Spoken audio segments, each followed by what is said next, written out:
Bonjour à tous, on se retrouve pour une partie pédagogique en cadence 10 minutes et sans rajout de temps. Et notre adversaire est à un peu plus de 1600 Elo sur les chess. Et donc on va tranquillement pouvoir jouer cette partie. Et je vais démarrer par un Gambit Dame, ouverture très sympa pour tout type de joueurs, les débutants comme les plus confirmés. On prend le centre donc avec nos deux pions et on va maintenant développer les pièces. On voit qu'il a défendu son centre avec le pion C, ce qui s'appelle la défense slave. Surprise, il aurait pu reprendre de C, donc garder une forte structure centrale. Pour l'instant, il développe ses pièces, on va faire de même. Toujours sortir les cavaliers avant les fous, parce que les cavaliers, on sait finalement qu'ils vont aller sur ces cases en F3 et C3, c'est les cases les plus actives, tandis que les fous, c'est des pièces un peu plus polyvalentes au niveau de leur case de sortie. Il joue fou G4. Ok, pourquoi pas. On voit que l'inconvénient de ce coup, c'est qu'il ne défend plus le pion B7. On aura peut-être des idées de dame B3 du coup. Moi, je serais bien tenté par un prise. Et une fois qu'il va reprendre de C, le coup logique, dame B3 pour essayer d'aller directement mettre la pression sur ses pions. On va voir ce qu'il nous joue. Il peut aussi faire cavalier prend, mais il me laisserait tout le centre avec E4. Donc pion prend et le coup logique. Est-ce qu'il veut prendre en F3 en intermédiaire? Peut-être. Ces deux coups, c'est prise et fou prend. Mais ok, il prend. Et là, dame B3. C'est ce que je voulais jouer. Donc on met une pression un peu sur son centre et une pression sur le pion B7 qui n'est plus défendu par le fou. On va voir comment il va défendre. Moi, j'aurais dit fou prend F3. B6, j'aime pas trop ce coup. Parce que B6, ça affaiblit un peu les cases blanches. Les cases blanches qu'il a laissées en mettant son fou en G4. Du coup, est-ce qu'on peut en profiter? Peut-être pas maintenant. Peut-être qu'on va juste continuer à développer les pièces, mais peut-être qu'un jour dans le futur, notre fou pourra donner un échec désagréable. Je sais pas trop. Pour l'instant, je suis tenté de jouer fou F4, sortir le fou. Ou fou G5, mais fou F4 a l'air quand même un peu plus actif. Je sais pas trop, je vais jouer fou F4. Voilà, logique, sortir le fou. On va simplement jouer les coups logiques de développement, et on veut E3 pour pouvoir sortir notre fou de case blanche. Cavalier C6, il sort son cavalier, pourquoi pas. Et il menace, peut-être fou prend F3, pion prend, et le pion ici qui resterait en l'air. C'est pour ça que je suis tenté de jouer E3. Logique, on défend le pion, sur fou prend on veut reprendre de G, ramener un pion vers le centre. Et on veut pourquoi pas sortir le fou de case blanche, enfin, peut-être aller clouer son cavalier, le déranger, mettre une tour sur la colonne ouverte. C'est une ouverture qui offre des coups logiques, le Gambit Dame, juste on développe les pièces, et peut-être que ce coup B6 jouera en sa défaveur. Il joue E6, très logique, il a sorti son fou, et maintenant il consolide son centre tout en voulant sortir son fou de case noire. Les coups logiques, toujours, on va venir clouer son cavalier, on développe le fou, et on menace tout simplement de gagner le cavalier, et au coup suivant, sûrement qu'on mettra une tour en C1, la colonne ouverte. Les coups sont, pour l'instant, ultra logiques, on n'a pas de partie compliquée à jouer.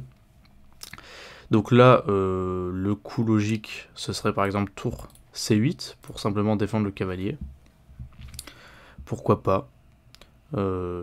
Qu'est-ce qu'il a d'autre Je sais pas trop en fait. Hein. Mon coup là, fou B5, est un peu dérangeant pour lui. Quand on va mettre la tour en 5 et on va poser beaucoup de problèmes au cavalier, ça peut l'embêter. Moi je pense qu'il va jouer tour... Ah, dame C8, ok. Intéressant, dame C8. Il protège son cavalier comme ça. On va continuer à jouer les coups. Hein. On met la tour sur la colonne ouverte. On veut remettre une pression sur le cavalier. Ok, il prend F3. Et maintenant, faut voir si on n'a pas des thèmes tactiques plutôt que de reprendre. On n'est pas obligé de reprendre directement. On peut essayer de voir si on peut exploiter cette colonne et ce fou qui cloue le cavalier. On va regarder les coups forcés. Bah, c'est important. On peut regarder fou prend, dame prend. Et le cavalier, quand il bouge, on attaquera la dame. Mais on peut pas bouger le cavalier à cause du clouage sur la tour C1. Et sur échec. Du coup, je pense pas que ramener la dame ici soit une bonne solution. Peut-être qu'on peut prendre ici, mais non, il y aurait fou-prend qui défend. Donc non, on va juste tranquillement reprendre. Je pense pas qu'on ait de thème tactique ici, on va juste reprendre. Et après, peut-être, une fois qu'on a repris la pièce, peut-être qu'il y aura des thèmes tactiques. Mais pour l'instant, on va juste jouer logique. L'avantage du coup, j'ai pris F3, c'est que le cavalier donc avait les oreilles coupées, il pouvait plus avancer vers l'avant. Et donc, c'est pour ça qu'il recule finalement son cavalier en D7. C'est plutôt bien joué, son cavalier il n'a pas d'avenir vers l'avant, et donc il se décloue tout en bougeant son cavalier. C'est plutôt bien joué finalement. Mais là, peut-être qu'on a des thèmes tactiques. Le problème c'est que la tour est toujours clouée. Enfin, le cavalier est toujours cloué, c'est-à-dire que sur fou prend, dame prend, à la base je voulais faire cavalier D5 pour aller menacer une fourchette et la dame, mais il y a dame prend tour en 1. Donc peut-être qu'il faudrait d'abord lier nos tours pour éviter ce thème. Comment faire? Est-ce qu'on jouerait petit roc? Mais petit roc, ça nous met notre roi directement sur une colonne qui peut s'ouvrir. Du coup, je suis pas sûr. Moi, je serais tenté par roi E2, avec cette bonne structure de pion qui protège le roi. Roi E2, pourquoi pas? Le problème, c'est qu'il a le temps de partir avec cavalier A5. Est-ce qu'on n'aurait pas des thèmes tactiques plus rapides? Par exemple, cavalier prend pion, cavalier prend D5. On menace le cavalier. Et il peut pas le bouger à cause de la dame. Ça me semble très intéressant, cavalier prend D5. S'il prend, on prend son cavalier. Ou de la tour même.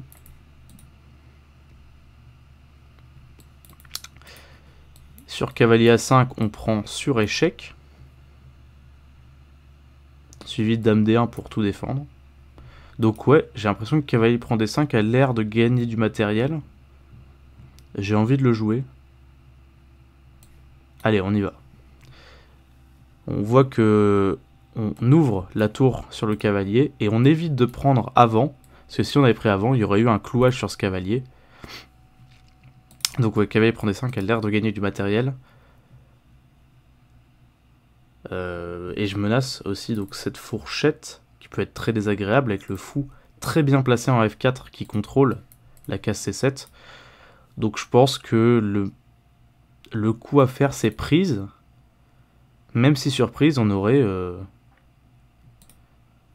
fou prend par exemple et la tour est menacée. Et elle n'a pas beaucoup de cases parce que ce fou est encore une fois très bien placé en F4 et contrôle la case B8. Fou prend, le problème c'est qu'on pourrait pas prendre la tour tout de suite parce que on a un problème de clouage sur la tour.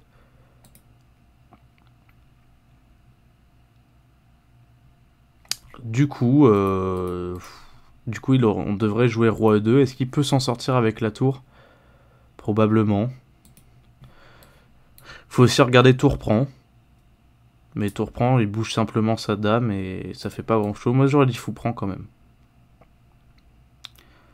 Fou prend, il peut pas menacer notre fou, il peut pas attaquer notre fou qui est cloué. Donc ça semble être le bon plan. On attaque la tour, mais on l'attaque pas vraiment parce qu'il y aurait tour prend échec, qui serait très désagréable.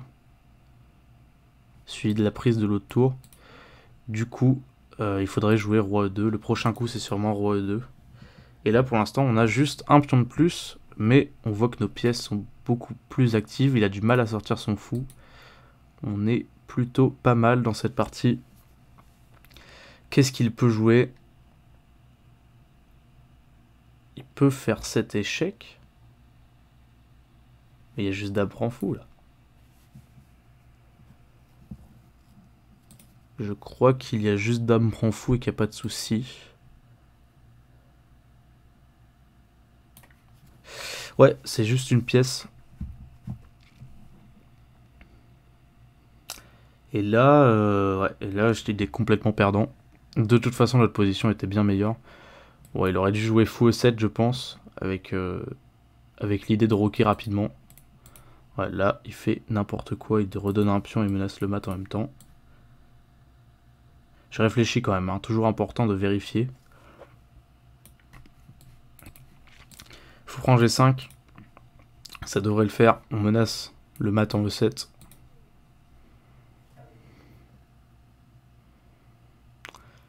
Et c'est compliqué de le parer, hein, mine de rien. Compliqué de parer le mat en E7. Comment il le pare? Il y a F6, F6, il y a juste prise, le cavalier est cloué. Simplement prise, le cavalier est cloué par le fou. Ouais. Ok, il peut pas prendre.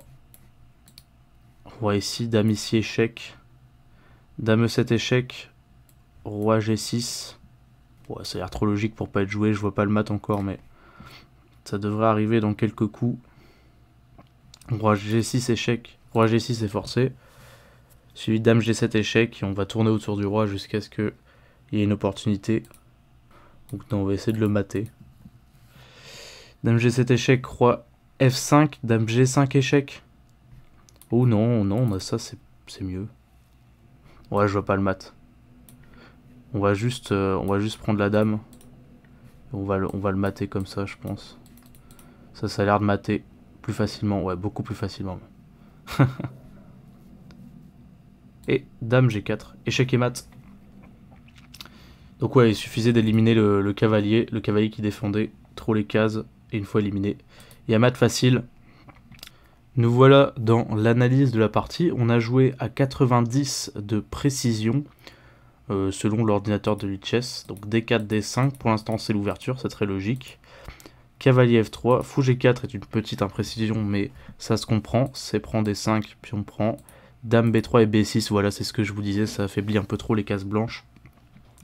Et là on a joué fou F4, imprécision, c'était mieux cavalier E5 directement pour essayer de venir toucher ces cases blanches qui sont faibles.